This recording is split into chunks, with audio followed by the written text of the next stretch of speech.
हाँ बच्चों, कैसे हैं आप लोग? आप लोग अच्छे होंगे। और आज 20 नंबर सेट का डिस्कशन मैं लेके आया हूं आपके सामने। और देखिए, सामान्य विज्ञान वस्तुनिष्ठ के प्रश्नों को आप लोग निश्चित रूप से हल कर लीजिए। ये आपकी सफलता को ऊपर करने में एक महत्वपूर्ण भूमिका निभाएगा। चलिए, बार बार मैं ये बात आपसे रिपीट कर रहा हूं कि देखिए, प्रश्न इतने अच्छे संग्रह किए गए हैं मेरे द्वारा कि जो आपको एग्जाम में सफलता तो दिलाएगा ही, साथ में आपके मेरिट लिस्ट को ऊपर करने में एक महत्वपूर्ण भूमिका निभाएगा। चलिए, आज हम 20 नंबर सेट को आगे बढ़ा रहे हैं। ये देखिए, 20 नंबर सेट में पहला ही क्वेश्चन देखिए, लाजवाब है। क्या कह रहा है कि निम्नलिखित जंतुओं पर विचार कीजिए। हमको जंतु पर विचार करना है। किस पर करना भाई? जंतुओं पर। कौन कौन जंतु है? पहला जंतु है समुद्री गाय, दूसरा है समुद्री घोड़ा, तीसरा है समुद्री सिंह। अब क्वेश्चन कह रहा है कि निम्नलिखित में से कौन सा स्तनधारी है? तो भाई साहब, ये घोड़ा जो है समुद्री घोड़ा, यह मछली वर्ग में आता है, मत्स्य वर्ग में आता है। यह आपको स्तनधारी नहीं है। और जब भी हम स्तनधारी की बात करते हैं तो क्या होगा स्तनधारी में? ध्यान रखिए, स्तनधारी में पहला गुण जो होता है वो क्या करेगा? वो बच्चों को जन्म देती है। ठीक है, स्तनधारी क्या होगा? कल भी मैंने बताया था आपको कि स्तनधारी बच्चों को जन्म देती है। एक चीज, अपना दूध पिलाती है, बच्चों को जन्म देगी। दूसरा बात क्या? जन्म देता है और दूध पिलाता है। मेमोरी ग्लैंड इसमें होता है और दूध पिलाती है। याद रखिएगा, दूध पिलाता है। और कल मैंने आपको बताया था कि देखिए, पिलाता है। तो कल मैंने आपको बताया था कि देखिए, स्तनधारी 3 वर्गों में बांटा जाता है। कितने वर्ग में? 3 वर्ग में। पहला प्रोटोथीरिया, मेटाथीरिया और अंत में मैंने बताया था यूथेरिया। ठीक है, हम लोग यूथेरिया श्रेणी में आते हैं। कल मैंने इसको डिस्कस किया था। अब देखिए, इसमें क्या होगा आंसर? 1 और 3 हो जाएगा। क्या होगा? स्तनधारी। पूछ रहा है स्तनधारी कौन? तो समुद्री घोड़ा तो स्तनधारी नहीं होगा। ये देखिए, समुद्री घोड़ा का फिगर भी मैंने लगाया है। अब बार बार आपसे क्वेश्चन पूछेगा तो ये मत्स्य वर्ग में आता है। चलिए, थोड़ी सी बातें और जान लीजिए। देखते हैं हम लोग क्या कह रहे हैं कि समुद्री गाय एवं समुद्री सिंह स्तनधारी है। समुद्री घोड़ा कॉर्डेट संघ का जंतु है। स्तनधारी नियत ताप प्राणी है। ध्यान दीजिएगा जरा, स्तनधारी क्या है? नियत ताप प्राणी है। इनके हृदय 4 कोष्ठक के होते हैं, जिसमें 2 अलिंद एवं 2 निलय होते हैं। इसमें श्वसन फेफड़ा द्वारा होता है और आंतरिक निषेचन होगा। स्तनधारी वर्ग में रक्त का सबसे अधिक तापमान किसका? 39.9 डिग्री सेल्सियस बकरी का होता है। डक विल्ड प्लेटिपस एकमात्र विषैला स्तनधारी है। तो ये बातें आपको याद रखनी है, बार बार आपसे क्वेश्चन पूछेगा। जब भी स्तनधारी की बात कीजिएगा तो स्तनधारी का जो हृदय होता है वो 4 कोष्ठकों में बटा होता है। कितने कोष्ठक में? 4। 1, 2, 3 और 4 कोष्ठकों में बटा होगा। तो ये बहुत बहुत इंपॉर्टेंट है और इसको अच्छे से देख लीजिए। चलिए आगे बढ़ते हैं। क्या बातें हो रही हैं ये देखिए। एक है निम्नलिखित चिन्ह दर्शाता है। भाई साहब, ये किसका चिन्ह है?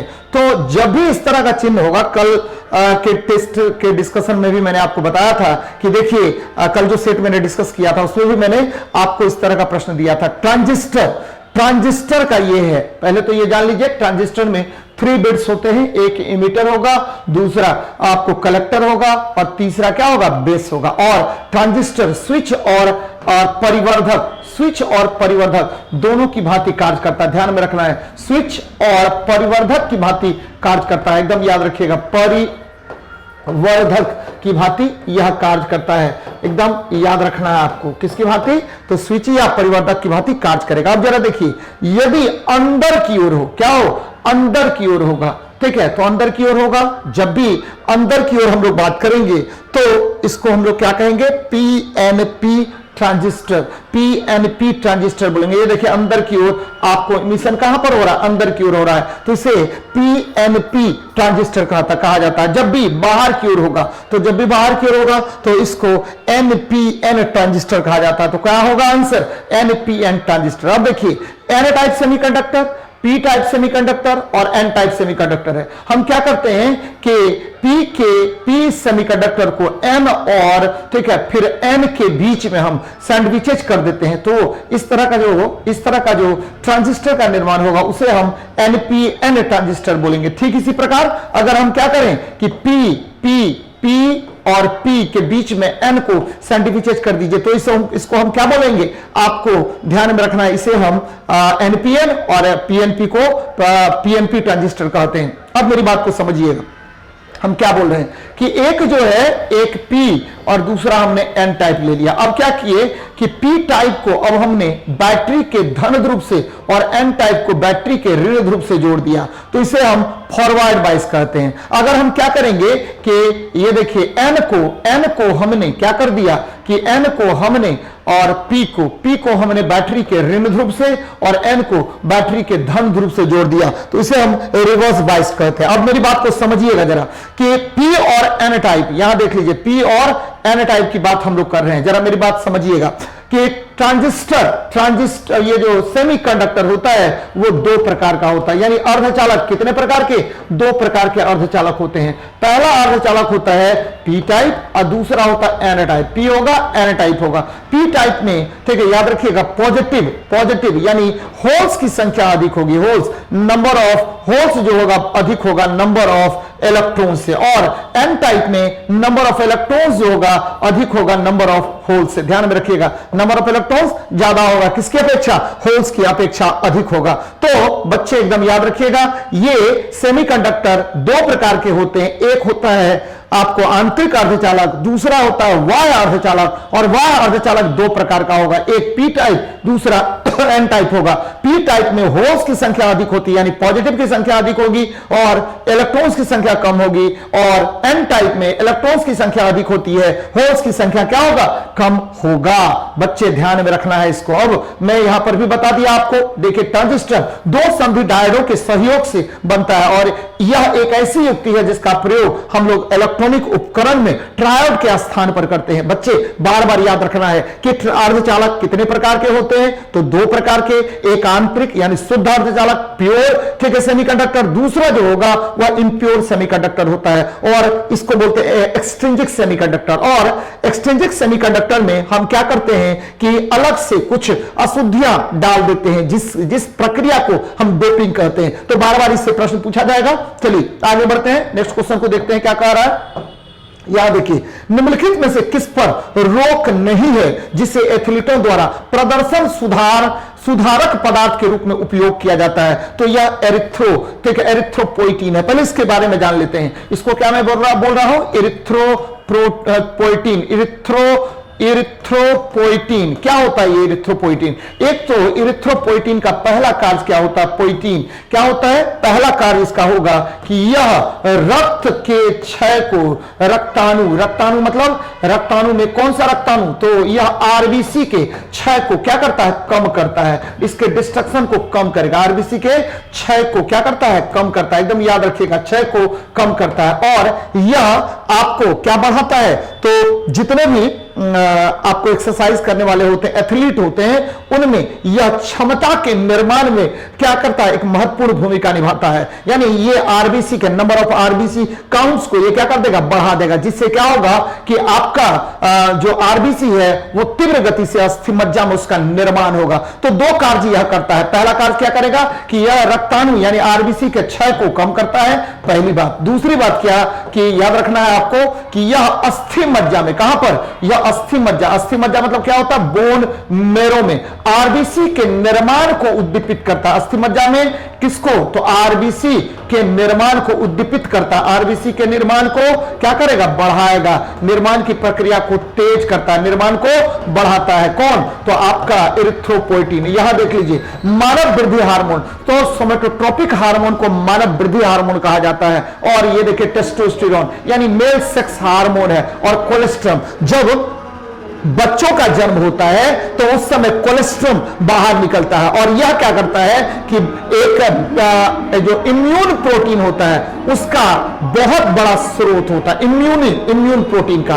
और ये क्या, ये बच्चे जब इसका सेवन करते हैं तो उनकी प्रतिरक्षा शक्ति तीव्र गति से बढ़ जाती है और बच्चों के लिए यह दूध क्या है, बहुत बहुत लाभदायक होता है। ध्यान में रखिएगा, बच्चों के लिए यह दूध बहुत बहुत लाभदायक होगा। चलिए, तो ये बातें याद रखना है, आगे बढ़ने हम नेक्स्ट देखते हैं। इसमें बहुत सारी बातें मैंने बताई है, जरा देखिए। एरिथ्रोपोइटिन नामक रसायन पर रोक नहीं है जिसे एथलीट्स द्वारा प्रदर्शन सुधारक पदार्थ के रूप में उपयोग में लाया जाता है। यह हार्मोन रक्त कोशिकाओं के क्षय को रोकता है तथा यह अस्थि मज्जा को उद्दीपित कर आरबीसी के उत्पादन को प्रेरित करता है। बच्चे, आरबीसी, नंबर ऑफ आरबीसी को यह क्या करेगा, इंक्रीज कर देगा और ज्यादा से ज्यादा आरबीसी का निर्माण आपका अस्थि मज्जा यानी बोन में करने लगेगा। तो ध्यान में रखिएगा, यह एथलीट के श्वसन की क्षमता को बढ़ाने के साथ साथ उसकी क्षमता में भी वृद्धि करता है। मैंने क्या बताया कि आपका जो सांस पचाने की जो क्षमता है उसका यह विकास कर देता है, जिससे आपका जो ड्यूरेबिलिटी है वो बढ़ जाएगा। ध्यान में रखिएगा। कोलेस्ट्रॉल दूध नवजात के जन्म लेते ही मां के स्तन ग्रंथि से निकलता है। यह अनेक बायोक्रियाशील खनिजों से युक्त होता है जो बच्चों के प्रतिरक्षा तंत्र को मजबूत बनाता है। ध्यान में रखिएगा इसको। चलिए, टेस्टोस्टेरोन या मेल सेक्स हार्मोन है। टेस्टोस्टेरोन क्या है, यह मेल सेक्स हार्मोन है। और अगर फीमेल सेक्स हार्मोन की बात करें तो वह क्या होता है, एस्ट्रोजेन होता है। क्या होगा, एस्ट्रोजेन होगा। तो बच्चे ध्यान में रखना है। चलिए आगे बढ़ते हैं, नेक्स्ट क्वेश्चन को देखते हैं क्या कह रहा है आपका क्वेश्चन। याद देखिए, अमाशय, और पीछे एक चीज और बताना था मुझे, ध्यान दीजिएगा जरा। यहां पर मैंने एक फोटो भी लगा के रखा है, जरा देखिए। पिट्यूटरी ग्लैंड क्या है बच्चे, ये देखिए पिट्यूटरी ग्लैंड क्या है, इसे मास्टर ग्लैंड कहते हैं। ये देखिए मस्तिष्क के पास में स्थित रहता है। पीनियल ग्लैंड, ठीक है, ये देखिएगा पीनियल ग्लैंड हो गया, ये थाइमस ग्लैंड होगा। बुढ़ापा आते आते ये खत्म हो जाता है। Thyroid gland thyroxine hormone secret करता है। यहां देखिए एड्रिनलिन है, यहां पर ऊपर में एड्रिनल ग्लैंड है, इससे निकलेगा कौन सा हार्मोन, एड्रिनलिन, यानी गुस्सा, तो गुस्सा, क्रोध, ये इसका या उत्तेजना इत्यादि का नियंत्रण कौन सा करेगा, तो एड्रिनलिन हार्मोन करता है। और टेस्टिस से आपको टेस्टोस्टेरोन निकलता है। ओवरी, पैनक्रियाज देखिए, ओवरी से भी आपको एस्ट्रोजेन निकलता है। क्या निकलेगा, एस्ट्रोजेन, रिलैक्सिन, प्रोजेस्टेरॉन, ठीक है, एस्ट्रोजेन, रिलैक्सिन और प्रोजेस्टेरॉन निकलेगा। पैनक्रियाज से आपको पता है इंसुलिन हार्मोन का सेक्रेशन होता है। तो बच्चे एकदम ध्यान में रखिएगा, देखिए कहां कहां ग्लैंड है। तो यहां पर अग्नाशय होता है, अग्नाशय के बीटा सेल से आपको निकलेगा क्या, इंसुलिन हार्मोन निकलता है। तो टेस्टिस आपको पता है। थाइमस ग्लैंड मैंने क्या बताया कि बुढ़ापा आते आते ये खत्म हो जाता है। तो बच्चे चलते हैं आगे, नेक्स्ट क्वेश्चन को देखते हैं क्या कह रहा है।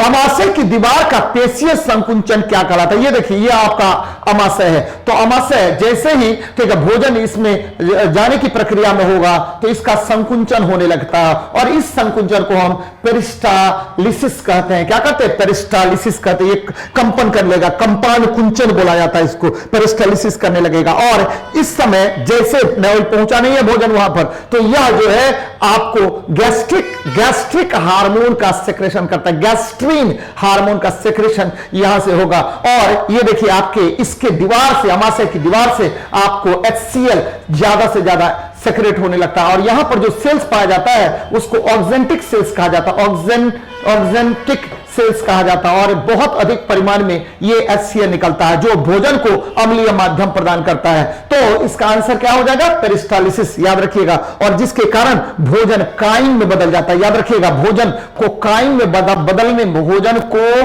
काइम में बदलने में यह एक महत्वपूर्ण, काइम में बदलने में यह एक महत्वपूर्ण भूमिका निभाता है। याद रखना है, बदलने में महत्वपूर्ण भूमिका निभाता है कौन, तो ये पेरिस्टालिसिस, याद रखिएगा, महत्वपूर्ण भूमिका निभाता है, भूमिका निभाता है। एकदम बच्चे याद रखना है आपको, निभाता है। और गोल ब्लैडर जो होता है, गोल ब्लैडर आपको पता है कि हमारे लीवर से पित्त रस निकलता है और यही जाकर के, ठीक है, आपको इकट्ठा होगा वहां पर। गोल ब्लैडर में स्टोन भी हो जाता है जो कैल्शियम ऑक्सलेट के कारण होता है। किसके कारण होगा, कैल्शियम ऑक्सलेट के कारण। ये देखिए पेट हो गया, पेनक्रियाज, यहां पर पेनक्रियाज पाया जाता है। अभी थोड़ी देर पहले मैंने बताया कि पेनक्रियाज से इंसुलिन हार्मोन सेक्रेट होता है। क्या होगा, इंसुलिन हार्मोन सिक्रेट होगा। और देखिए भोजन की जो प्रक्रिया होती है, सबसे पहले क्या होगा, अंतर्ग्रहण होगा, फिर पेट में जाकर के उसका पाचन होगा, फिर जाकर के आगे बढ़ेगा तो अवशोषण होगा, फिर क्या होगा, एसिमिलेशन होगा, और अंत में क्या होगा, मल का परित्याग हो जाएगा। तो बच्चे इसको ध्यान में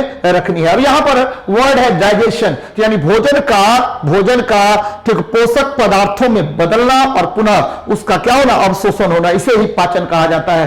और ये देखिए संवहन क्या होता है, तो उष्मा संचरण की एक ऐसी विधि जिसमें उष्मा का संचरण द्रव और गैसों को गर्म करने की प्रक्रिया में होता है, जिसमें जिस प्रक्रिया में उष्मा के अणु तो गमन करेंगे ही करेंगे, साथ ही पदार्थ के भी अणु ऊपर नीचे गति करते हैं। तो ऐसे उष्मा संचरण की विधि को हम क्या कहते हैं, संवहन कहते हैं। आपको पता होनी चाहिए कि मान लीजिए पानी को गर्म करेंगे तो पानी का अणु उष्मा पाकर क्या होगा, उष्मा पाकर हल्का होने के कारण ऊपर उठेगा, और ऊपर का भारी अणु कहां आएगा, नीचे आएगा। तो इस पूरी प्रक्रिया को ही हम क्या कहते हैं, संवहन या कन्वेक्शन कहते हैं। तो बच्चे आगे बढ़ रहे हैं, नेक्स्ट क्वेश्चन को देखते हैं क्या कह रहा है आपका। तो अमाशय की दीवार का पेशीय संकुचन पेरिस्टालिसिस कहलाता है, और भोजन की प्रक्रिया को 5 भाग में विभाजित करते हैं। अंतर्ग्रहण, भोजन लिए, ठीक है, फिर क्या हुआ, पाचन हुआ, फिर क्या हुआ, अवशोषण हुआ, फिर क्या हुआ, आपको स्वांगीकरण हुआ, अंत में भोजन बाहर निकल गया। तो ये पूरी प्रक्रिया को हम क्या कहते हैं, तो पाचन की प्रक्रिया कहेंगे। चलिए आगे बढ़ते हैं। सामान्य एलईडी कितने वोल्टेज का पर कार्य करता है? बच्चे सामान्य जो एलईडी होता है वो 2 से 3 वोल्ट, याद रखिएगा 2 से 3 वोल्ट के बीच कार्य करता है। और जब भी एलईडी की बात करेंगे तो ये क्या होता है, लाइट इमिटिंग डायोड होता है, लाइट इमिटिंग डायोड होता है। और याद रखना है कि निक होलियांक नामक वैज्ञानिक ने इसका निर्माण किया था। निक होलियांक, ये देखिए निक होलियांक नामक वैज्ञानिक ने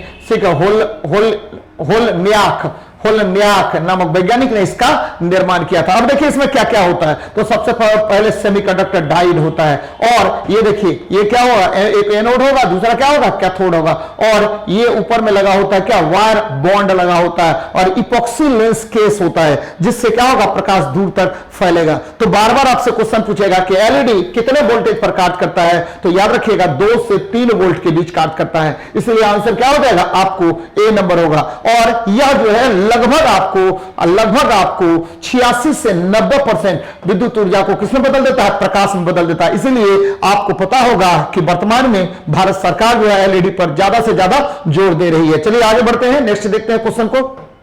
इसमें थोड़ा सा और देख लीजिए। एलईडी मैंने होलम्याक बता दिया है, और ये देखिए ये एलईडी का सिंबल है, बार बार याद रखना है कि एलईडी का सिंबल देखिए क्या होगा, ये एनोड है, ये देखिए इस तरह से ये करिए, ठीक है, आपको ये आ गया, यहां दीजिए ये, और ये देखिए, और इससे प्रकाश को ऊपर निकाल दीजिए, और ये क्या हो गया, कैथोड हो गया, और पीछे वाला क्या हो गया, एनोड हो गया। याद रखना है कि आपका एलईडी जो है सभी प्रकार के प्रकाश का उत्सर्जन करता है, यह सभी प्रकार के प्रकाश का क्या करेगा, उत्सर्जन करता है, ध्यान में रखना है। चलिए आगे बढ़ते हैं, नेक्स्ट देखते हैं क्वेश्चन क्या कह रहा है आपका। ये देखिए खाने का नमक सबसे किससे बना होता है, खाने का नमक यानी NaCl, और NaCl जब भी बात करेंगे तो यह सामान्य लवण है। कौन सा लवण है, सामान्य लवण है। बच्चे ये सामान्य लवण है, यानी जनरल सॉल्ट है, लवण है, सामान्य लवण कहते हैं इसको। कौन सा लवण कहेंगे, सामान्य लवण, यानी जनरल सॉल्ट कहते हैं इसको। और यह लवण बना होता है किससे, तो स्ट्रॉन्ग एसिड और स्ट्रॉन्ग बेस से। ध्यान दीजिएगा, स्ट्रॉन्ग एसिड और स्ट्रॉन्ग बेस से बनने वाले लवण को, यानी प्रबल अम्ल और प्रबल क्षारक से किस लवण का निर्माण होता है, तो सामान्य लवण का निर्माण होता है। प्रबल अम्ल और प्रबल क्षारक से, याद रखिएगा प्रबल क्षारक से किस लवण का निर्माण होता है भाई जी, तो ये लवण होता है। कौन सा लवण होगा, तो ये होगा आपको सामान्य लवण। कौन सा लवण, सामान्य लवण। कैसे पकड़िएगा, सामान्य लवण है जिसमें ना तो कोई हाइड्रोजन आयन हो, ना तो कोई हाइड्रोक्साइड आयन हो, ऐसे लवण को हम सामान्य लवण बोलते हैं। तो आंसर क्या हो जाएगा, तो एक मजबूत अम्ल और एक मजबूत क्षार हो जाएगा, एक मजबूत अम्ल और एक मजबूत क्षार होगा। ध्यान रखिएगा कि सोडियम क्लोराइड को हम टेबल सॉल्ट कहते हैं। कौन सा सॉल्ट बोलेंगे? टेबल सॉल्ट बोलते हैं। और याद ये भी रखना है कि यह ठीक है आपका रक्त दाब के नियंत्रण में सहायक होता है। रक्त दाब नियंत्रण करता है। रक्त दाब का क्या करेगा? नियंत्रण करता है बच्चे। किसका नियंत्रण करेगा? तो रक्त दाब का यह नियंत्रण करने में एक महत्वपूर्ण भूमिका निभाता है। कौन? तो आपको समान लवण यानी NaCl। यहां थोड़ी सी बातें और देख लेनी है। ये देखिए लवण कितने प्रकार के होते हैं। तो पहले तो मैंने बता दिया सामान्य लवण। पहले लवण बनता कैसे है वो देख लीजिए। जब अम्ल क्षारक से अभिक्रिया करेगा, एसिड बेस से रिएक्ट करेगा, तो सॉल्ट और वाटर का निर्माण करता है। सॉल्ट और क्या बनाएगा? वाटर बनाएगा। तो ध्यान में रखिए बच्चे, सामान्य लवण कैसे बनेगा? तो सामान्य लवण स्ट्रॉन्ग एसिड ठीक है और स्ट्रॉन्ग बेस, मैंने बता दिया आपको। अब देखिए, अब हम बात कर रहे हैं स्ट्रॉन्ग एसिड प्रबल अम्ल और प्रबल क्षारक से बनेगा। फिर देखिए अम्लीय लवण कैसे बनेगा बच्चे, बार बार क्वेश्चन पूछेगा कि अम्लीय लवण कैसे बनता है। तो अम्लीय लवण बनेगा ठीक है स्ट्रॉन्ग एसिड को स्ट्रॉन्ग होना पड़ेगा और वीक बेस होना पड़ेगा। यानी प्रबल अम्ल और निर्बल क्षारक से मिलकर के क्या बनेगा? आपको बनेगा अम्लीय लवण। और अम्लीय लवण का उदाहरण sodium hydrogen carbonate. Sodium hydrogen carbonate ये क्या हो गया? आपको अम्लीय लवण होगा। फिर देखिए क्षारीय लवण कैसे बनेगा? तो प्रबल क्षारक होगा और निर्बल अम्ल यानी वीक एसिड और स्ट्रॉन्ग बेस के मदद से बनता है। कौन? तो आपको क्षारीय लवण बनेगा। और इसका सूत्र होगा जैसे calcium hydrogen carbonate, calcium hydrogen hydroxy carbonate. तो ये आपको बन गया कौन सा लवण? तो क्षारीय लवण। ध्यान दीजिएगा मेरी बात को। सामान्य लवण प्रबल अम्ल प्रबल क्षारक से सामान्य लवण ठीक है। आपको अम्लीय लवण प्रबल अम्ल और निर्बल क्षारक से अम्लीय लवण, और क्षारीय लवण यानी कमजोर अम्ल और प्रबल क्षारक से क्या बन गया? आपको क्षारीय लवण बन जाता है। तो बच्चे इन सब चीजों को ध्यान में रखिए। जब दो सामान्य लवणों को आपस में जोड़ेंगे तो किसका निर्माण होगा? तो द्विक लवण का यानी डबल सॉल्ट का निर्माण होता है। तो इस तरह के प्रश्न बार बार आपसे पूछा जाएगा, आपको ध्यान में रखना है। चलिए आगे बढ़ते हैं। तो यहां देख लीजिए कि लवण कैसे बनेगा? तो अम्ल और क्षारक की अभिक्रिया से क्या बनता है? तो लवण का निर्माण होता है और यह एक उदासीनीकरण अभिक्रिया है। ध्यान में रखिए। नेक्स्ट देखते हैं फिनाइल किस वर्ग की औषधि है। याद रखिए मैंने सैनिटाइजर का फोटो लगाया है और ये सैनिटाइजर जो है आपको क्या है? डिसइंफेक्टेंट यानी जितने भी कीटाणु आसपास के क्षेत्र में होगा उसको रिमूव आउट करने का कार्य करता है। उसी तरह से फिनाइल आपको देखिएगा हॉस्पिटल, नर्सिंग होम, तरह तरह की जगहों पर, टॉयलेट वाले जगह पर, बाथरूम में, घर में हम लोग क्या करते हैं कि फिनाइल से पुछवाते हैं, जिससे क्या होगा कि जितने भी डिसइंफेक्टेंट होते हैं उसको हम रिमूव आउट कर देते हैं। तो आंसर क्या हो जाएगा? आपको डिसइंफेक्टेंट को रिमूव करने में ठीक है। ध्यान दीजिएगा किसी भी प्रकार का डिसइंफेक्टेंट होगा, किसी भी प्रकार का कीटाणु जीवाणु विषाणु कोई भी होगा उसको रिमूव आउट करने का काम कौन करेगा? ध्यान में रखिएगा कि डिसइंफेक्टेंट करेगा। जबकि एंटीसेप्टिक ये पूर्ति रोधी है। क्या होता है? पूर्ति रोधी होता है। ध्यान रखिएगा पूर्ति रोधी होता है। और एंटीसेप्टिक में हम लोग यूज करते हैं किसका? तो याद रखिए कि एक तो बोरिक एसिड का यूज करेंगे और दूसरा डिटॉल का प्रयोग करते हैं। किसका प्रयोग करेंगे? डिटॉल का, या एक तरह से कहिए टिंचर का यूज करेंगे। किसका यूज करेंगे? टिंचर का, TINCTUR टिंचर। और ये टिंचर होता क्या है? तो इथाइल अल्कोहल, ध्यान दीजिएगा ethyl alcohol C2H5OH plus iodine के मिश्रण को हम क्या कहते हैं? याद रखिए टिंचर कहते हैं। टिंचर आयोडीन कहेंगे। और इसका प्रयोग देखिएगा अस्पताल जाइएगा तो घाव वगैरह हो गया है तो उसको ठीक करने में करता है डिटॉल ठीक है। डिटॉल का उपयोग हम लोग क्या करेंगे? आपको नहाने में भी करते हैं, किसी प्रकार का घाव हो गया उसको रिमूव आउट करने में करेंगे। जबकि आपको एंटी डिप्रेसेंट, ध्यान दीजिएगा एंटी डिप्रेसेंट, किसी प्रकार का विषाद हो गया है ठीक है, आपको परेशानी लग रहा है कि मेरे जीवन में क्या होगा, कैसे होगा, क्यों होगा, डिप्रेस्ड हो गए ठीक है, अंदर में जिज्ञासा जगी नहीं रह गई ठीक है, आपको लगेगा कि अब तो मेरे आगे कुछ भी नहीं है, तब बच्चे एंटी डिप्रेसेंट दवाई खानी पड़ती है। लेकिन हम लोग क्या है? लड़ेंगे मरेंगे लेकिन ठीक है डिप्रेस कभी नहीं होंगे, क्योंकि सफलता तो लेनी ही लेनी है। चलिए तो यहां देख लीजिए एनाल्जेसिक्स क्या होता है, तो ये दर्द निवारक होता है। क्या होगा? दर्द निवारक होगा। तो बच्चे एकदम ध्यान में रखिएगा, डिटॉल, बार बार क्वेश्चन पूछेगा कि डिटॉल किसका बना होता है, तो बच्चे एकदम ध्यान में रखिएगा, डिटॉल याद रखना है आपको। Dettol ortho chloroxylenol, ortho chloroxylenol का बना होता है। बार बार आपसे क्वेश्चन पूछेगा कि आपका डिटॉल किसका बना हुआ है, तो ऑर्थो क्लोरोजाइलिनॉल का। आपका टिंचर आयोडीन किसका बना होता है, तो टिंचर आयोडीन याद रखिएगा। टिंचर आयोडीन में क्या क्या होगा, तो इथाइल अल्कोहल प्लस आयोडीन होगा, इथाइल अल्कोहल प्लस आयोडीन होगा। एंटी डिप्रेसेंट, विषाद की दवाई है। कौन सी दवाई? विषाद की दवाई है। याद रखिएगा, किसी प्रकार की का विषाद हो गया, मन में कष्ट है, हम डिप्रेस्ड हो गए हैं, तो उसमें ये यूज होता है। और एनाल्जेसिक्स, ये दर्द निवारक है। कौन सा? दर्द निवारक दवाई है। याद रखिएगा, दर्द निवारक दवाई कौन हो गया, तो एनाल्जेसिक हो गया। कौन दवाई हो गया, तो एनाल्जेसिक्स, दर्द निवारक दवाई होता है। तो ध्यान में रखिए बच्चे, आगे बढ़ते हैं। यहां देख लीजिए थोड़ी सी बात मेरी, कुछ दवाई के बारे में हम बता रहे हैं आपको कि एंटीसेप्टिक डिटॉल बता दिया है मैंने।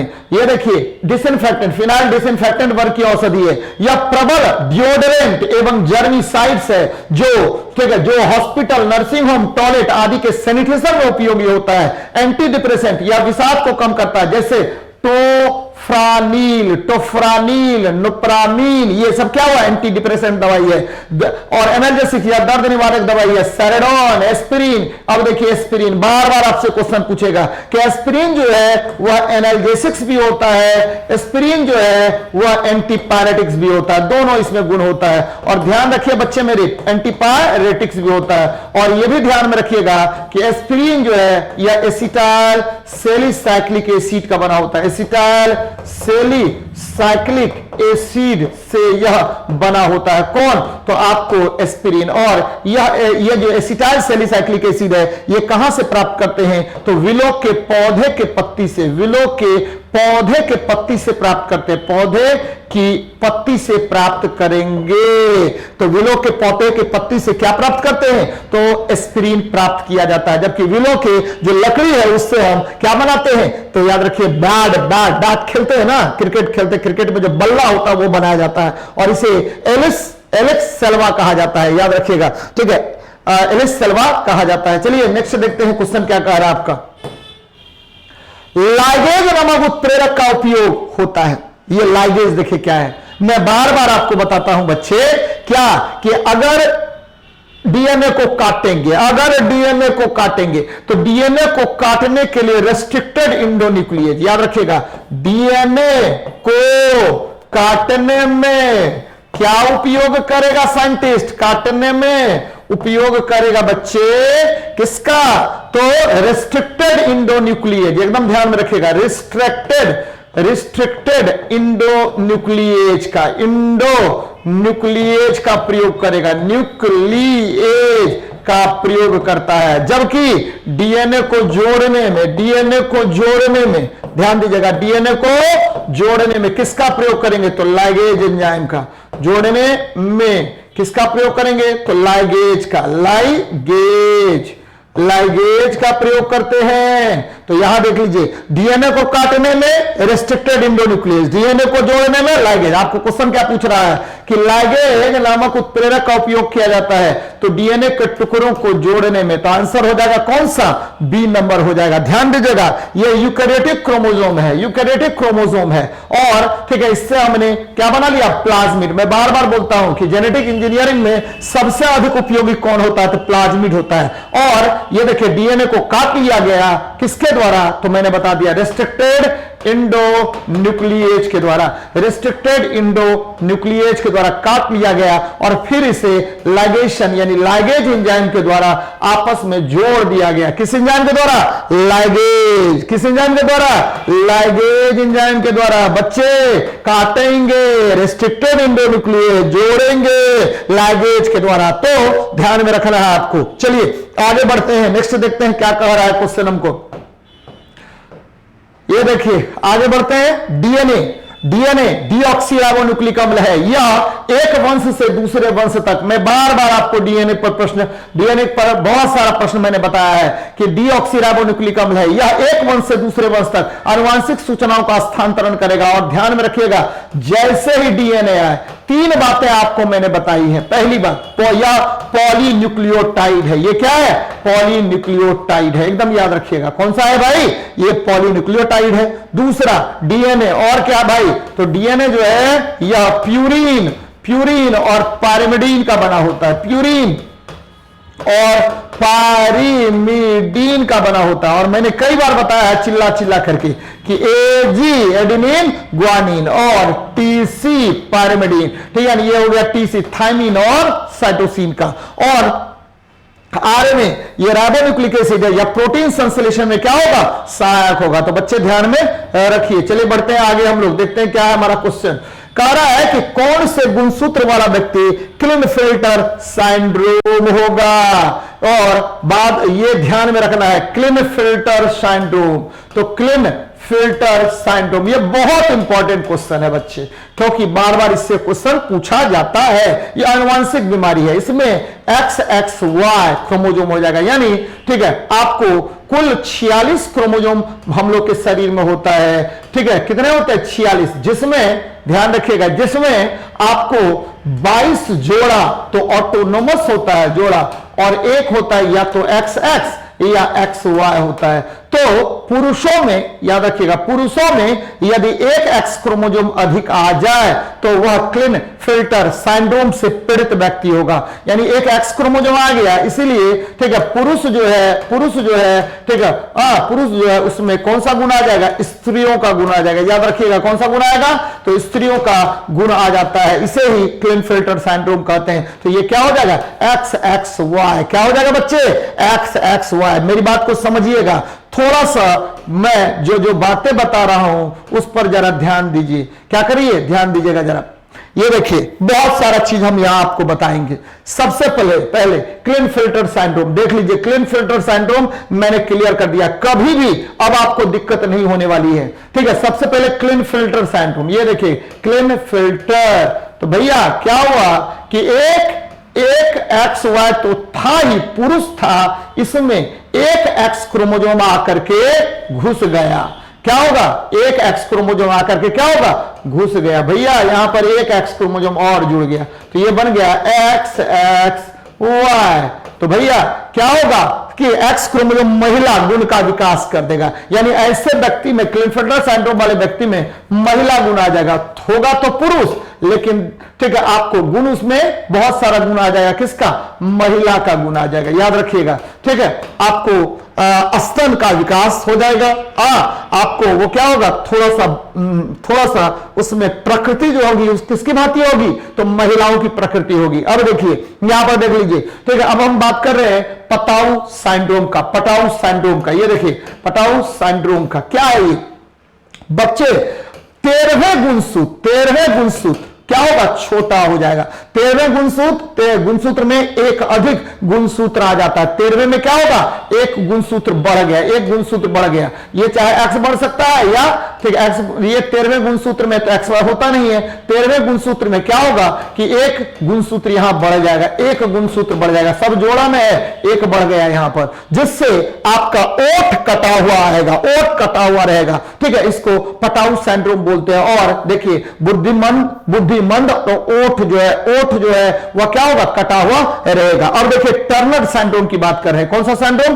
टर्नर सिंड्रोम की हम बात कर रहे हैं। और यहां पर क्या होगा कि एक X गुणसूत्र की कमी हो जाएगी, X गुणसूत्र कम होगा, यानी आपको कुल मिला के 45 गुणसूत्र होगा। और यह जो है याद रखना है महिलाओं में होता है, और उनका यौन अंग, कौन सा अंग? यौन अंग विकसित नहीं होगा, यौन अंग विकसित नहीं होता महिलाओं में। और अब देखिए, ठीक है ध्यान दीजिएगा मेरी बात को, ये टर्नर सिंड्रोम होगा।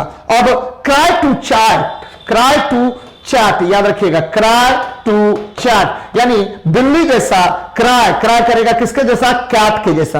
क्राई टू चैट बोलिए या कैट बोलिए, cry to cat cry to cat, याद रखना है क्राई टू कैट। इसमें क्या होगा कि पांचवें गुणसूत्र की बाह छोटी हो जाती है, जिससे जो बच्चा जो है वो बिल्ली जैसा रोएगा। कैसा रोएगा? बिल्ली जैसा रोएगा। कौन सा क्रोमोसोम? ध्यान दीजिएगा, पांचवें गुणसूत्र। और डाउन सिंड्रोम में 21वें गुणसूत्र में क्या होगा? एक गुणसूत्र अधिक हो जाता है, जिससे ठीक है आपको मानसिक क्षमता अल्प विकसित होता है। यहां भी 47 गुणसूत्र होगा, यानी 21वें गुणसूत्र। अब देखिए मेरी बात को समझिएगा। सबसे पहले क्लिनफेल्टर सिंड्रोम आप समझ गए हैं, पटाउस सिंड्रोम समझ गए हैं, यानी 13वें गुणसूत्र में एक गुणसूत्र अधिक हो जाता है। टर्नर सिंड्रोम यानी एक गुणसूत्र कम हो गया, कौन सा? एक्स क्रोमोसोम कम हो गया, एक्स कम हो गया। क्राई टू चैट पांचवां, क्राई टू चैट पांचवां। डाउन सिंड्रोम 21वें गुणसूत्र में ठीक है एक गुणसूत्र अधिक बढ़ जाता है। 21वें गुणसूत्र में एक गुणसूत्र क्या होगा? अधिक बढ़ जाएगा बच्चे। चलिए जरा इसको फिर से मैं रिपीट कर रहा हूं, आपको ध्यान में रखना है। क्या?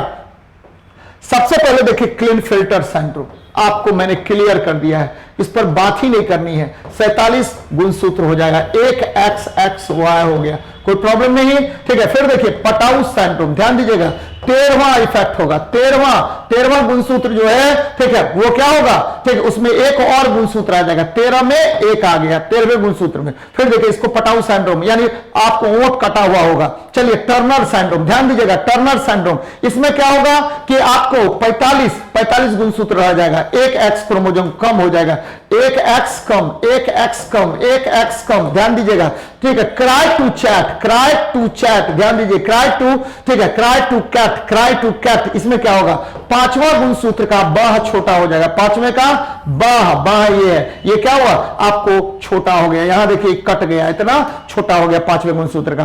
और डाउन सिंड्रोम, इसमें क्या होगा कि 21वें में एक गुणसूत्र और आकर के जुड़ जा रहा है, जिससे क्या हो रहा है? एक गुणसूत्र और आकर के जुड़ रहा है, जिससे ठीक है आपको बुद्धि अल्प विकसित होगी। ध्यान दीजिएगा, मुख गोल होगा, खोपड़ी चौड़ी होगी। अब देखिए क्लिनफेल्टर सिंड्रोम 47 गुणसूत्र, क्लिनफेल्टर सिंड्रोम 47 गुणसूत्र, पटाउस सिंड्रोम 13 प्लस 1 में एक गुणसूत्र वहां बढ़ गया। ठीक है, आपको टर्नर सिंड्रोम 45 और ठीक है एक एक्स कम हो गया। क्राई टू कैट, इसमें पांचवें गुणसूत्र की बात छोटी हो गई। डाउन सिंड्रोम 21वें में एक गुणसूत्र आकर के जुड़ गया। अब देखिए एक गुणसूत्र कहां जुड़ा है? तो 13वें और बोलते हैं 13वें और 21वें में, 13वें में जुड़ा तो पटाउस सिंड्रोम, और 21वें में जुड़ा तो क्या हो गया? डाउन सिंड्रोम हो गया। 13वें में जुड़ा तो क्या हो गया? आपको टर्नर सिंड्रोम, बोलते हैं 13वें में जुड़ा तो पटाउस सिंड्रोम, और 21वें में जुड़ा तो डाउन सिंड्रोम हो गया। अब देखिए ठीक है टर्नर सिंड्रोम 45वें में 45 गुणसूत्र हो गया, यानी एक एक्स कम हो जाता है। और क्लिनफेल्टर सिंड्रोम एक एक्स क्रोमोसोम बढ़ जाता है। और क्राई टू कैट में ठीक है पांचवें गुणसूत्र की बाहें छोटी हो जाती हैं, जिससे बच्चा क्या होगा? बिल्ली जैसा रोएगा। ठीक है, जब रोएगा तो बिल्ली जैसा रोएगा, तो ये याद रखनी है आपको। चलिए आगे बढ़ते हैं।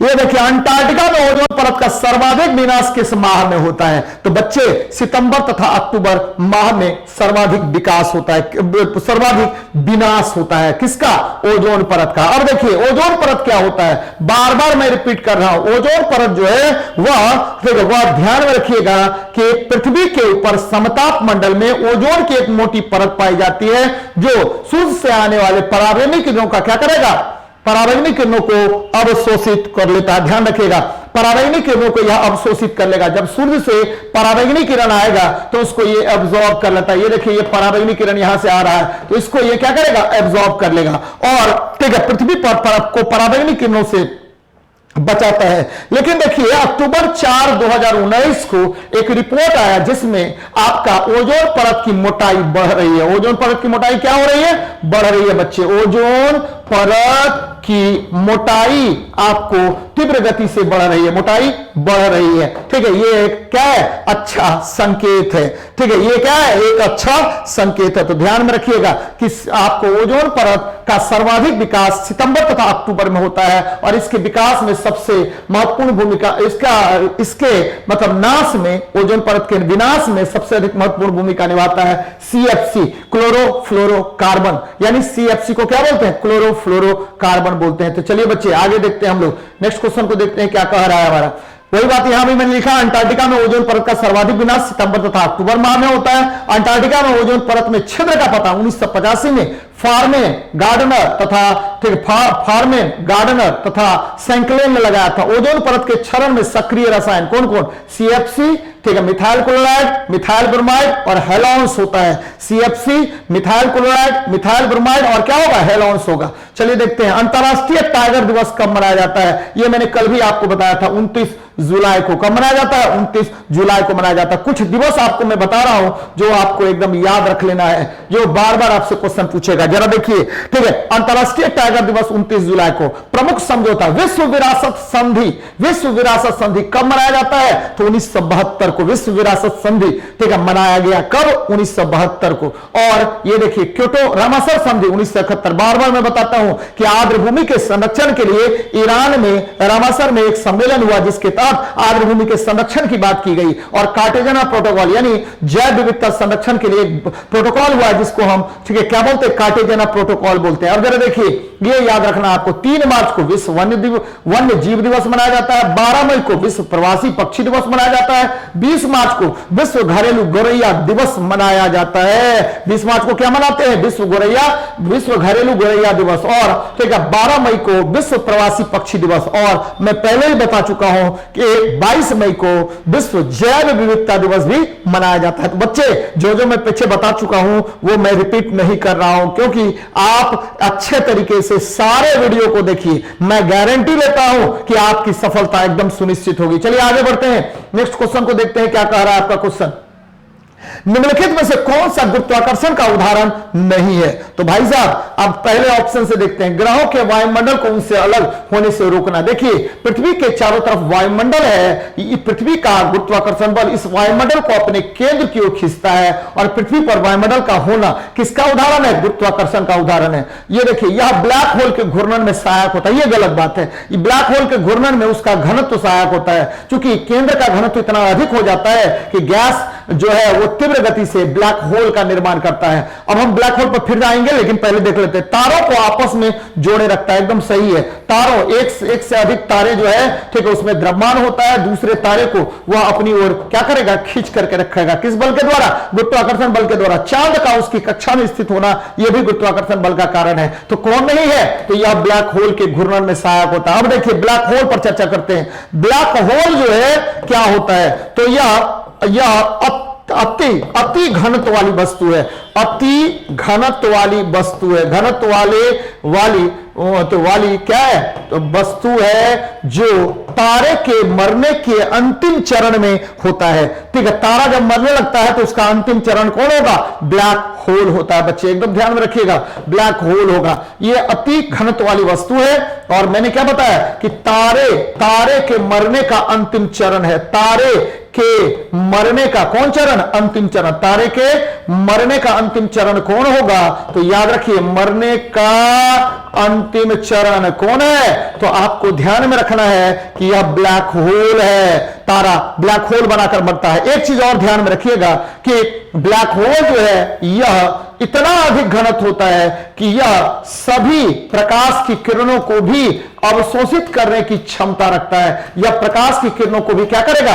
एब्जॉर्ब कर लेता है। तो याद रखिए बच्चे कि ब्लैक होल का इतना अधिक घनत्व होता है कि यह प्रकाश को भी अवशोषित कर लेता है। तो प्रकाश को भी अवशोषित कौन कर लेगा? तो ब्लैक होल कर लेता है। तो एकदम ध्यान में रखना है। चलिए आगे बढ़ते हैं, नेक्स्ट देखते हैं। तो गुरुत्वाकर्षण बल के बारे में सबसे पहले किसने बताया? तो न्यूटन ने बताया था। ध्यान में रखिएगा, न्यूटन के अनुसार दो वस्तुओं के बीच गुरुत्वाकर्षण बल, ठीक है, गुरुत्वाकर्षण बल दोनों वस्तुओं के द्रव्यमानों के गुणनफल का क्या होगा? समानुपाती।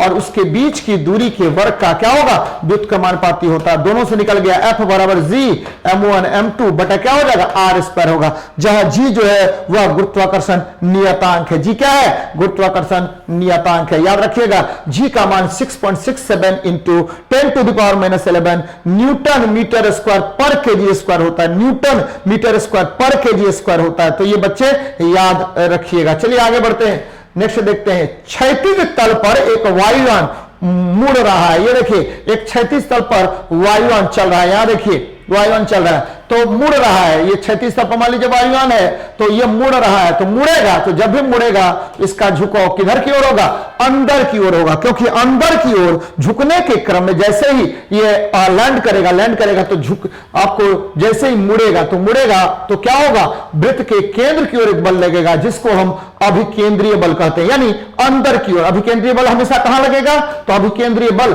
वृत्त के केंद्र की ओर लगता है। अभिकेंद्रीय बल कहां लगेगा बच्चे, अभिकेंद्रीय बल वृत्त के केंद्र की ओर लगता है, वृत्त के केंद्र की ओर लगता है, एकदम याद रखना है इसको, वृत्त के केंद्र की ओर लगता है। और यह वास्तविक बल है, केंद्र की ओर लगता है। और यह कौन सा बल है, तो यह वास्तविक बल है जिसकी दिशा कभी नहीं बदलती है, यह हमेशा वृत्त के केंद्र की ओर ही लगेगा। चलिए आगे बढ़ते हैं, यहां देख लीजिए, दो बल होता है, दो बल होगा। एक बल होता है कि आपको अभिकेंद्रीय बल, ये देखिए ये वस्तु है, केंद्र की ओर बल लगा, इसको अभिकेंद्रीय बल बोलेंगे। और अभिकेंद्रीय बल का फॉर्मूला क्या होता है, तो mv²/r होता है। और वृत्त के केंद्र से बाहर जो बल लगता है उसे हम क्या बोलेंगे, अपकेंद्रीय बल। कौन सा बल बोलेंगे, अपकेंद्रीय बल। और ये देखिए यहां मैंने लिखा, यह वास्तविक बल है, इसी बल के कारण वस्तु घुमावदार रास्ते पर गति करती है। अगर यह बल ना लगे तो वस्तु घुमावदार रास्ते पर गति नहीं कर पाएगी। चलिए आगे बढ़ते हैं, नेक्स्ट देखते हैं क्या है क्वेश्चन आपका।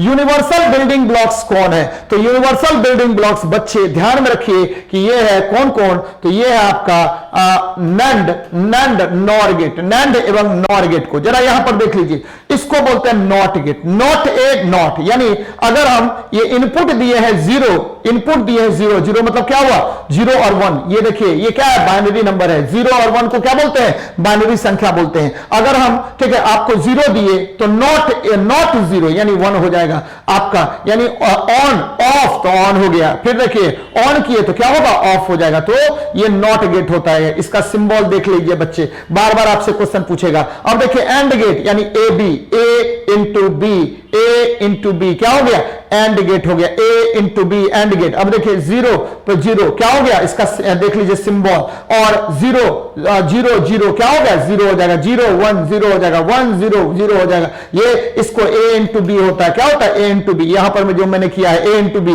फिर देखिए ए, ठीक है, ए इंटू बी का बार तो नैंड गेट हो गया। इसी गेट को हम लोग क्या बोलेंगे, यूनिवर्सल गेट बोलेंगे। क्या होता है मतलब, अगर 0 0 है तो ये क्या हो जाएगा, 0 इंटू 0 बराबर 0, 0 नहीं क्या 1, क्योंकि बार लगा हुआ, क्या लगा हुआ है, ए बी पर बार है। उसी तरह से a प्लस बी को हम और गेट बोलते हैं, और a प्लस बी का बार क्या होगा, a प्लस बी का बार क्या हो जाएगा, नॉर गेट होगा। a प्लस बी का बार क्या करेंगे, तो और गेट का नॉर गेट हो गया, और गेट का नॉर गेट हो गया। उसी तरह से देखिए कि हम लोग हमेशा ध्यान में रखिएगा कि इनपुट आउटपुट और ये जो आपको ट्रुथ टेबल है, सिंबल है, ये ध्यान में रखना है, और सिंबल ध्यान में रखना है, और क्या रखना है ध्यान में, तो ए into B, A into B, इसको हम क्या बोलेंगे, एंड गेट, इसको क्या बोलेंगे, एंड गेट। और देखिए ठीक है, ए प्लस बी, इसको क्या बोलेंगे, और गेट बोलेंगे। अगर इसी पर बार लगा देंगे तो ये हो जाएगा कौन सा, नैंड गेट, और इस पर बार लगा देंगे इसका मतलब ये क्या हो गया आपको, ठीक है, नॉर गेट हो जाएगा। ध्यान रखिए बच्चे, क्या बता रहा हूं मैं कि ये अगर इस तरह का बार लगा हुआ है तो ये नॉट गेट का फॉर्मूला है, नॉट गेट है। ये ए इंटू बी, इसको क्या बोलेंगे हम लोग, एंड गेट। कौन सा, एंड गेट बोलेंगे। अगर इसी पर बार लगा देंगे तो ये नैंड हो जाएगा, क्या होगा, नैंड होगा। ये देखिए ठीक है, ये फॉर्मूला, ये क्या है आपको सिंबल है एंड गेट का, इस पर हमने क्या लगा दिया, ये लगा दिया, तो क्या हो जाएगा आपको नैंड गेट हो जाएगा। तो ये बार बार आपसे क्वेश्चन पूछता है तो आपको ध्यान में रखना पड़ेगा, तभी जाकर के क्वेश्चन बनेगा। चलिए आगे बढ़ते हैं, नेक्स्ट क्वेश्चन देखिए, तो इसी को मैंने डिस्कस किया यहां पर। आगे बढ़िए, साबुन के बुलबुले में मुक्त पृष्ठों की संख्या क्या होती है, तो भाई साहब साबुन के बुलबुले में मुक्त पृष्ठों की संख्या 2 होगी। और ये देखिए ये आंतरिक परत और ये बाह्य परत हो गया। हमेशा वाह दाब का मान, हमेशा वाह दाब का मान क्या होगा, वाह, ये देखिए आउटर प्रेशर है, वाह दाब का मान हमेशा आंतरिक दाब से कम होना पड़ेगा, तभी जाकर के बूंद का अस्तित्व बना रहेगा। और पीआई माइनस पी नॉट, ध्यान दीजिएगा, पीआई माइनस पी नॉट, ये हमेशा क्या होता है साबुन के बुलबुले में 4s/r, क्योंकि साबुन के बुलबुले में आपको दो जो है हवा की परतें होती है और दो जो है आपको एक साबुन की परत और दूसरा जल की परत होती है। कुल मिलाकर के 4 परतों का समूह होता है। तो ध्यान में रखना है आपको कि मुक्त पृष्ठ बोल रहा है, यानी आपको मुक्त पृष्ठ कौन होगा, तो दो ही होगा केवल, आपको एक जल का परत और दूसरा क्या हो जाएगा, साबुन का परत होगा। ये देखिए ये साबुन का बुलबुला है। कौन सा बुलबुला है, साबुन का सोप बबल है। तो आंतरिक दाब पीआई और बाह्य दाब क्या हुआ, पी नॉट हो गया। जब भी बूंद का अस्तित्व बनेगा, देखिए जितना छोटा बूंद होगा उतना ही अधिक पृष्ठ तनाव अधिक होगा। मैंने बताया आपको कि बूंद का बनना, तो वर्षा की बूंद का बनना, पारा की बूंद का बनना, जल की बूंदों का बनना, सभी किसका गुण है, तो पृष्ठ तनाव का गुण है। और पृष्ठ तनाव ध्यान में रखना है कि जितना बूंद का आकार छोटा उतना ही पृष्ठ तनाव का मान क्या होगा, अधिक होगा। चलिए बच्चे ध्यान में रखिए, इसको आगे बढ़ते हैं, नेक्स्ट क्वेश्चन को देखते हैं क्या कह रहा है। तो ये देखिए फ्रेहलिंग विलियन क्या होता है, तो फ्रेहलिंग सॉल्यूशन CuSO4 और प्लस NaH होता है। CuSO4 प्लस NaH का जलीय विलियन होता है। अब मेरी बात को समझिएगा, एक एल्डिहाइड होता है, एल्डिहाइड, जब भी एल्डिहाइड होगा तो ये CHO, इसमें इसका फंक्शनल ग्रुप क्या होता है, CHO होता है। और इसका आईपेक नाम क्या होता है, तो एल्केनल, याद रखना है आपको, एल्केनल इसका आईपेक नाम होता है। दूसरा होता है कीटोन, और कीटोन का फंक्शनल ग्रुप क्या होगा, C डबल बॉन्ड O होता है। और याद रखिए कि C डबल बॉन्ड क्या होगा, O होगा, और इसे हम क्या कहते हैं, तो एल्केनोन कहा जाता है। ध्यान में रखिएगा, एल्केनोन कहा जाता है। तो आईपेक नाम एल्डिहाइड का क्या हुआ, एल्केनल, और कीटोन का क्या हो गया, एल्केनोन हो गया। अब देखिए बच्चे क्या होगा, एल्डिहाइड और कीटोन के मिश्रण में एल्डिहाइड है या नहीं है, मिश्रण में एल्डिहाइड है या नहीं है, इसका पता लगाने के लिए हम जिस विलयन का प्रयोग करते हैं उसको हम लोग क्या कहते हैं, आपको फ्रेहलिंग सॉल्यूशन कहते हैं, जो कॉपर सल्फेट और सोडियम हाइड्रोक्साइड का विलयन होता है। और बच्चे ध्यान में रखिएगा, जैसे ही एल्डिहाइड इससे अभिक्रिया करेगा तो इसका कलर नीला होता है, ब्लू होता है। जैसे ही एल्डिहाइड इससे अभिक्रिया करेगा तो इसका कलर लाल हो जाएगा, जिससे यह पता चल जाएगा कि यह आपको क्या है, यह आपको ध्यान में रखना है, यह पता चल जाएगा कि यह बना हुआ है किससे, एल्डिहाइड इसमें उपस्थित है।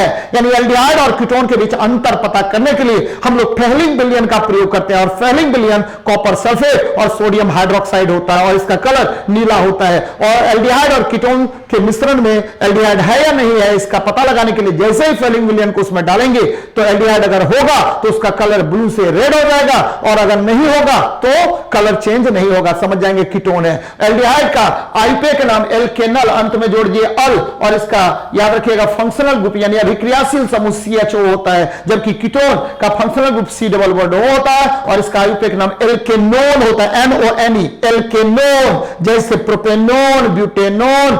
और अगर हम एल्डिहाइड की बात करें तो एल्केनल, ब्यूटेनल, इथेनल, ठीक है, ये सब ध्यान में रखिएगा। या फॉर्मल्डिहाइड, अगर कॉमन नेम की बात करें फॉर्मल्डिहाइड, एसिटल्डिहाइड। यदि हम इधर कीटोन के कॉमन नेम की बात करें तो डायमिथाइल कीटोन, ठीक है, इथाइल मिथाइल कीटोन। तो इस तरह से ध्यान में रखनी है आपको। चलिए आगे बढ़ते हैं, नेक्स्ट देखते हैं हम लोग क्या कह रहे हैं। तो वही बात मैंने यहां भी बताई है। अब देखिए सरल आवर्त गति में गतिशील कण का त्वरण माध्य स्थिति पर क्या होता है, भाई साहब माध्य स्थिति में त्वरण क्या होगा, शून्य, न्यूनतम या शून्य होता है। ये देखिए ये एक हम पेंडुलम को लटका दिए। अब किसी भी गति को सरल आवर्त गति कैसे कहेंगे, तो यदि कोई वस्तु आवर्त गति, वस्तु क्या कर रहा है, आवर्त गति कर रहा है, वस्तु कौन सी गति करेगा, तो आवर्त गति करेगा। और आवर्त गति में बच्चे, आवर्त गति में क्या होगा, लगने वाला बल, ठीक है, आपको विस्थापन का, ठीक है, विस्थापन के ऋणात्मक का समानुपाती होगा, तो इसे हम सरल आवर्त गति करते हैं। वस्तु आवर्त गति कर रहा हो और वस्तु पर माध्य स्थिति पर लगने वाले बल के विपरीत विस्थापन उत्पन्न हो, तो इसे हम सरल आवर्त गति कहते हैं। याद रखिएगा, सरल आवर्त गति कहते हैं, यानी SHM कहेंगे। अब देखिए ये क्या हो गया, मीन पोजीशन है, और ये क्या हो गया, एक्सट्रीम पोजीशन है। तो बच्चे मीन पोजीशन पर आपको याद रखना है वेग का मान महत्तम, गतिज ऊर्जा का मान महत्तम, पोटेंशियल एनर्जी का मान क्या होगा, पोटेंशियल एनर्जी का मान याद रखिएगा कि यहां शून्य हो जाएगा, जबकि ठीक है महत्तम स्थिति में ध्यान दीजिएगा यहां पर वेग का मान शून्य, वेग का मान क्या होगा न्यूनतम यानी शून्य हो गया, और गतिज ऊर्जा का मान क्या होगा शून्य हो जाएगा, लेकिन ठीक है स्थितिज ऊर्जा का मान महत्तम होता है। ध्यान में रखिएगा स्थितिज ऊर्जा का मान महत्तम होता है। यहां ठीक है आपको बल का मान क्या बोलते त्वरण का मान क्या होगा शून्य होगा, यहां त्वरण का मान क्या होगा महत्तम होगा। तो ध्यान में रखिए बच्चे क्या कह रहा है सरल आवर्त गति में गतिशील कण का त्वरण माध्य स्थिति में क्या होगा न्यूनतम होगा। माध्य स्थिति में मैंने क्या क्या न्यूनतम बताया, तो ध्यान में रखिए कि वेग महत्तम गतिज ऊर्जा महत्तम, लेकिन क्या शून्य तो स्थितिज ऊर्जा शून्य, जबकि महत्तम स्थिति में क्या क्या शून्य होगा, तो भाई साहब वेग शून्य हो जाएगा, गतिज ऊर्जा शून्य होगा, क्या क्या महत्तम होगा,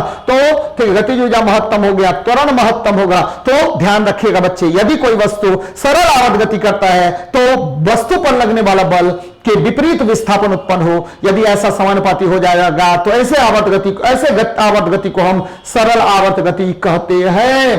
तो ये ध्यान में रखनी है बच्चे। चलिए देखते हैं जर्मेनियम क्रिस्टल में आबंध होता है। जर्मेनियम क्रिस्टल तो आपको पता है कि सिलिकॉन जर्मेनियम ठीक है, आर्सेनिक, एंटीमनी, टेल्यूरियम ठीक है ये देखिए, और बोरोन, ये सभी क्या है उपधातु हैं। क्या है उपधातु हैं। इसमें धातु और अधातु दोनों का गुण होता है, धातु और किसका गुण अधातु दोनों का इसमें गुण पाया जाएगा। याद रखिएगा धातु और अधातु दोनों के इसमें गुण पाए जाते हैं। और याद रखिएगा इसको कि जर्मेनियम क्रिस्टल में आबंध होता है सहसंयोजी बंधन। कौन सा बंधन सहसंयोजी यानी कोवेलेंट बॉन्ड होगा, कोवेलेंट बॉन्ड होता है। और आपको पता होगा कि धातु के बीच किसके बीच धातु और धातु के बीच जो बंधन बनता है, जैसे निकेल और लोहा के बीच जो बंधन बनेगा उसको धात्रीय या मेटेलिक बॉन्ड बोलेंगे। और इलेक्ट्रॉन के पूर्णतः आदान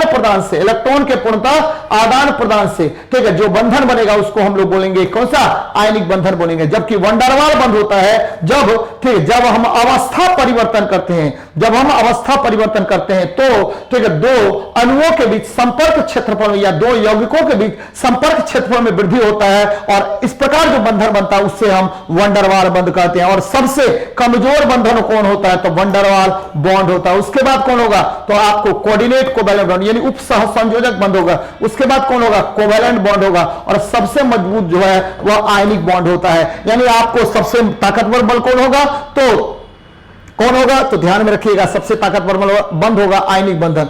मैंने क्या बताया कार्बन में कौन सा बंधन, तो कार्बन में जो है आपको सहसंयोजक बंधन होगा। मैंने क्या बताया कि सिलिकॉन और जर्मेनियम कौन सा बंधन होगा, तो इसमें भी सहसंयोजक बंधन होगा। और मैंने क्या बताया कि इलेक्ट्रॉन के साझेदारी के फलस्वरूप जो बंधन का निर्माण होगा उसे हम क्या बोलेंगे सहसंयोजी बंधन कहते हैं। तो बच्चे एकदम ध्यान में रखना है। आगे बढ़ते हैं नेक्स्ट क्वेश्चन को देखते हैं क्या कह रहा है आपका। चलिए यहां देखिए N/10 NaH का pH मान क्या होता है, तो बच्चे N/10 बोल रहा है, यानी मोलरिटी इसकी कितनी है, तो मोलरिटी इसकी ध्यान में रखिएगा कि m बटा क्या हो गया 10 हो गया, यानी इसका 10 to the power -1 हो गया, 10 to the power -1 हो गया। और आपको देखिए यानी मोलरिटी कहने का मतलब क्या हुआ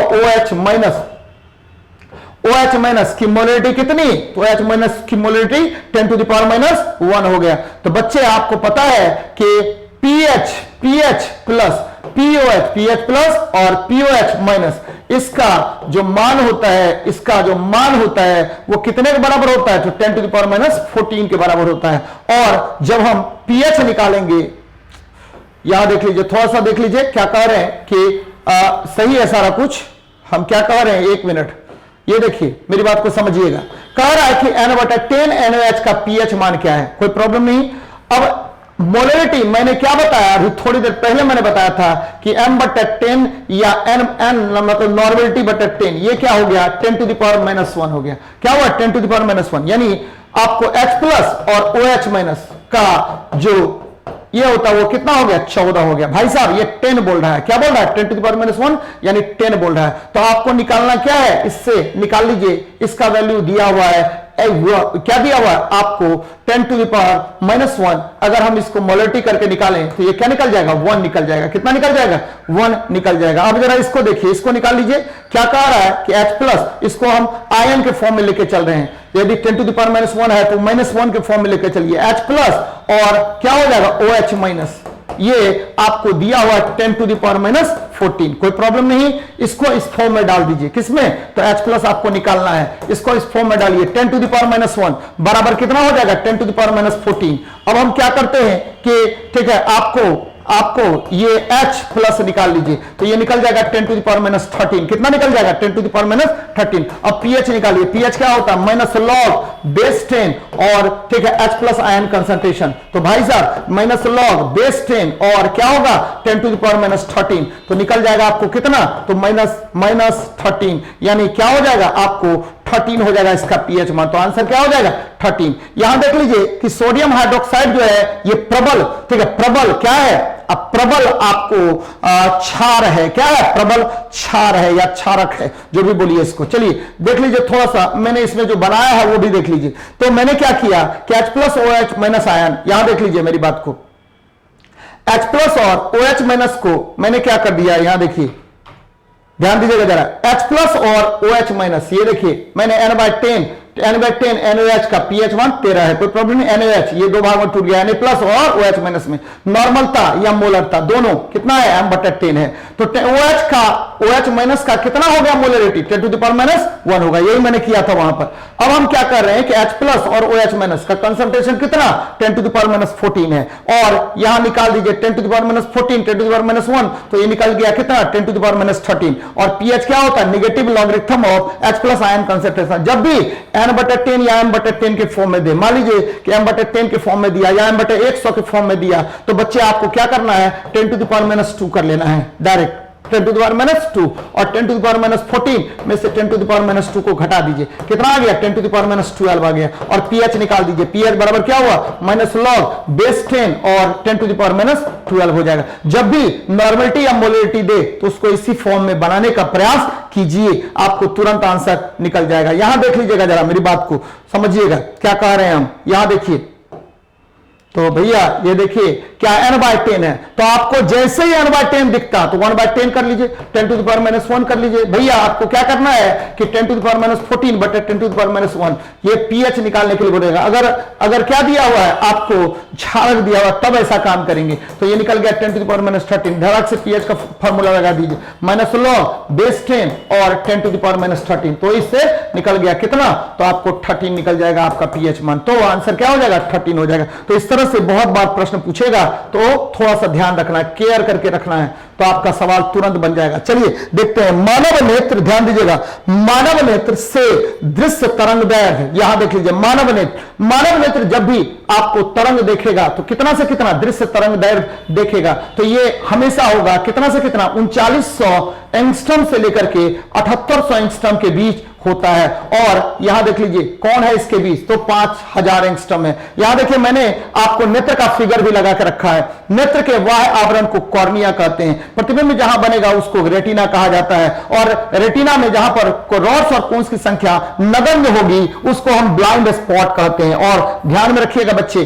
कि नेत्र का रंग किस पर निर्भर करेगा, तो आइरिस पर निर्भर करता है, आइरिस पर निर्भर करता है। और नेत्र का समंजस क्षमता किस पर निर्भर करता है, तो सिलियरी मसल्स पर निर्भर करता है। तो इतना चीज आपको ध्यान में रखनी है। और मनुष्य जो देखता है तो 3900 एंगस्ट्रम से 7800 एंगस्ट्रम के बीच के तरंगों को देखेगा, और इसे ही दृश्य प्रकाश या भिबग्वार कहा जाता है। क्या कहते हैं, दृश्य प्रकाश कहा जाता है। बच्चे कौन सा प्रकाश कहेंगे, तो दृश्य प्रकाश कहेंगे। चलिए आगे बढ़ते हैं, नेक्स्ट क्वेश्चन को देखते हैं क्या कह रहा है आपका। चलिए, कोई वस्तु विराम की स्थिति में है, कोई प्रॉब्लम नहीं है, विराम की स्थिति में है भाई, ठीक है, और 0.5 मीटर पर सेकंड के त्वरण के साथ चलती है। 250 मीटर चलने के बाद उसका वेग तथा दूरी को तय करने में लगा समय कितना होगा, तो कोई प्रॉब्लम नहीं है। आपको सबसे पहले वेग निकाल लीजिए, v² बराबर u² प्लस 2as है। भैया यहां से आपको u बराबर 0 दिया हुआ है क्वेश्चन में, तो v निकालना, v बराबर क्या होगा, √2as, √2as। ध्यान दीजिएगा जरा, तो 2 गुना a का वैल्यू 0.5, a का वैल्यू कितना 0.5, और s का वैल्यू कितना 250 का रूट निकाल लीजिए, ये क्या हो गया 250 हो गया, 250 यानी आपको 25 5 गुना क्या निकलेगा आपका √10 निकल जाएगा। 5 √10 भी कर सकते थे, या 5 गुना क्या होगा 3 3.16 आ गया, यानी ये लगभग आ जाएगा 1685 यानी 15.8 मीटर पर सेकेंड आ जाएगा आपका आंसर। तो आंसर मार सकते थे, लेकिन हम आपको दूरी निकालना है। हमको क्या कह रहा है, आपको s बराबर ut plus half eighty square. तो ut प्लस क्या करेंगे, हाफ एटी स्क्वायर। u का मान क्या है, 0 है, तो u का मान 0 है, तो हाफ गुना a, ठीक है, a और t स्क्वायर है। तो इससे भी निकाल सकते हैं आप। हमको बेग निकल गया, तो हमको क्या निकालना है भाई, क्या निकालना है, तो तय की गई दूरी तो निकल तो जाएगा 1/2 इंटू ए का वैल्यू है 0.15 है ना, 0.5 है। इससे भी निकाल लीजिए, आपको निकल जाएगा दूरी भी। या ऐसे भी कर सकते थे कि v बराबर u प्लस 80, ठीक है। हमको क्या निकालना है, तो तय की गई दूरी, चलने के बाद उसका वेग तथा दूरी को तय करने में लगा समय ज्ञात कीजिए। तो समय ज्ञात करना है, तो इससे भी बन जाएगा या इससे भी बन जाएगा, जिससे बनाना है उससे बना लीजिए, गुना टी स्क्वायर कर लीजिए, कोई प्रॉब्लम नहीं है। अब देखिए भैया क्या हो जाएगा, t बराबर क्या हो जाएगा, 250 है, गुना क्या कर दे जाए 2, अब बटा क्या 0.5 का रूट अंडर निकाल लीजिए, निकाल तो लीजिए। अब देखिए पॉइंट हटाएंगे तो यहां क्या आ गया, आपको 10 आ गया, 5 दूनी क्या करेंगे 10 और 25 चौका कितना हो गया 1000 हो गया। 1000 का रूट अगर निकालेंगे तो ये निकलेगा 31.62 सेकेंड निकल जाएगा। तो आंसर क्या हो जाएगा, बी नंबर होगा। ध्यान रखिएगा 31.62 सेकेंड और 15.8 क्या हो गया मीटर पर सेकेंड। तो आसान प्रश्न है, केवल आपको गति के समीकरण का उपयोग करना है। और ये दिया हुआ है u का मान 0, ठीक है, आपको a का मान 0.5 मीटर और s का मान दिया हुआ है, तो थोड़ा निकल जाएगा, तुरंत निकल जाएगा आपका आंसर। चलिए आगे बढ़ते हैं, वही बात मैंने यहां भी किया है।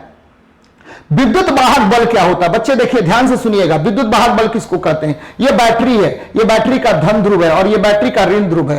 तो एक कूलम्ब आवेश को बंद परिपथ में बैटरी के धन ध्रुव से ऋण ध्रुव की ओर ले जाने में जितना वर्कडन करना पड़ेगा, उसी वर्कडन को हम क्या कहते हैं, तो विद्युत वाहक बल कहते हैं। और यह इकाई आवेश के द्वारा की गई इकाई आवेश की ऊर्जा कहलाएगा। और ईएमएफ, ध्यान दीजिएगा, ईएमएफ इलेक्ट्रोमोटिव फोर्स, वास्तव में देखने में बल लग रहा है, लेकिन है यह है क्या, तो यह जो है आपको क्या है, विभवांतर है। क्या है ये, विभवांतर है, याद रखना है। क्या है ये, इलेक्ट्रोमोटिव फोर्स यानी विभवांतर है। एक कूलम्ब आवेश को बैटरी के धन ध्रुव से ऋण ध्रुव की ओर ले जाने में जितना वर्कडन करना पड़ता है, उसी वर्कडन को हम इलेक्ट्रोमोटिव फोर्स कहते हैं। और इसका मात्रक क्या होगा, तो मात्रक वोल्ट होगा। वोल्ट क्या होता है, तो वोल्ट होता है जूल पर कूलम्ब। जूल पर कूलम्ब को हम क्या कहते हैं, वोल्ट कहते हैं। और देखिए बल क्या होता है, तो द्रव्यमान और त्वरण के गुणनफल को हम बल कहते हैं। ऊर्जा किसको बोलेंगे, तो ऊर्जा जो होता है, याद रखिएगा, किसी कार्य करने की क्षमता को हम ऊर्जा कहते हैं। कार्य किसको कहते हैं, तो किसी वस्तु पर लगने वाले बल और विस्थापन के अदिश गुणनफल को हम क्या कहते हैं, कार्य कहते हैं। यदि किसी वस्तु पर आप बल लगाएंगे तो ठीक है, उस बल के द्वारा जो विस्थापन उत्पन्न होगा, तो बल और विस्थापन के अदिश गुणनफल को हम क्या कहते हैं, कार्य कहते हैं। तो बच्चे एकदम ध्यान में रखिएगा इन सब चीजों को। चलिए आगे बढ़ते हैं, नेक्स्ट देखते हैं क्वेश्चन क्या कह रहा है आपका।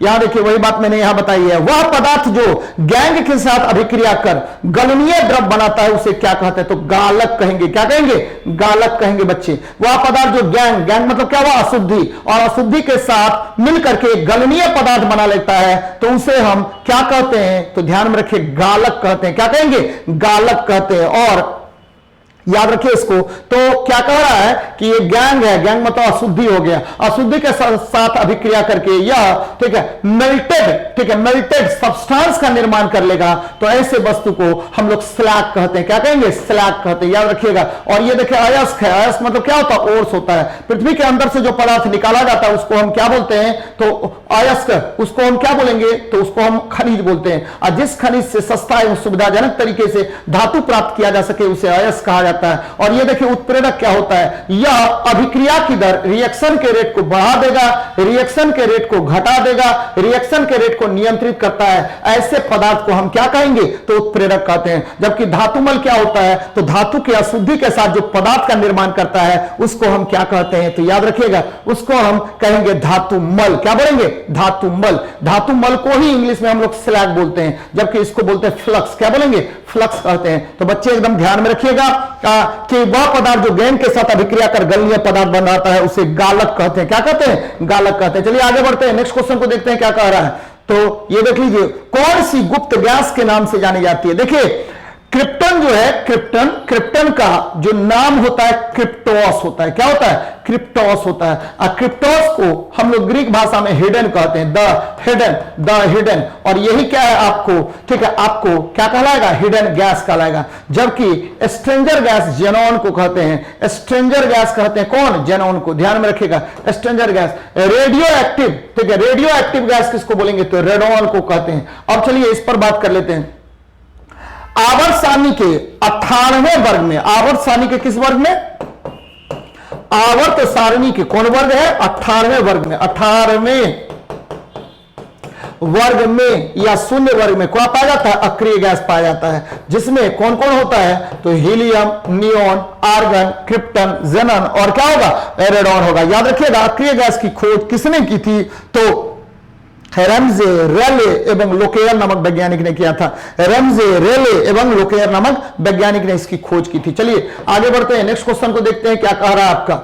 तो यहां देखिए, कॉपर, जिंक व टिन की मिश्र धातु कौन है? कॉपर, जिंक व टिन की मिश्र धातु। तो यहां से आपको पकड़ में आ गया होगा कि Cu plus Zn plus Sn। मैं बार बार बताता हूं कि Sn ये हो गया आपको गन मेटल। कौन सा?